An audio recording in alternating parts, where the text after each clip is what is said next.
What role do you think social media plays for a film success? Very important. Though it is a very or 5%, 10% of the entire population, but they carry that information to the rest 90%. அவங்க சொல்ற ஒரு sir ஒரு என் personal அனுபவத்தில் சொல்கிறேன். இப்போது oh my கடவுளையோட press meet show and press and media பார்த்தது, அந்த படத்தோடைய ஒரு நாள் கேப் முன்னாடி பார்த்தது, அவங்க எழுதினது, அந்த 3 கோடி படத்தை நல்லா எல்லாருக்கும் ஃபர்ஸ்ட் டேக் ஓப்பனிங் ஹெல்ப் ஆச்சு. இப்போ லவ் டுடேக்கு இந்த ட்ரெய்லர் அவங்க படம் இது பண்ணதே எழுதிச்சு. போர்த்தொழில்ன்ற படத்துக்கு வர்றதே தெரியாது, ப்ரெஸ் மீடியா எழுதினதுனால தான் அந்த படம் இதுவாச்சு. மக்கள் கிட்ட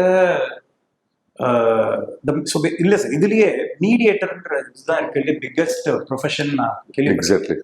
வேர் there is lot of money involve, at the same time the biggest business இதுன்ட்டு. அது நடுவில் அந்த மீடியேட்டர் ஜாப் தான் சோஷியல் மீடியா. அவங்க ஒரு விஷயத்தை எடுத்துட்டு கொண்டு போய் சேர்க்கிற விதம் தான் தியேட்டருக்கு ஆடியன்ஸ் உள்ள the bridge between the creator and the bridge between the common audience and the creator. இது ஸோ அதுக்குள்ள நடக்கிற டிராமா வந்து நம்ம போகிறது.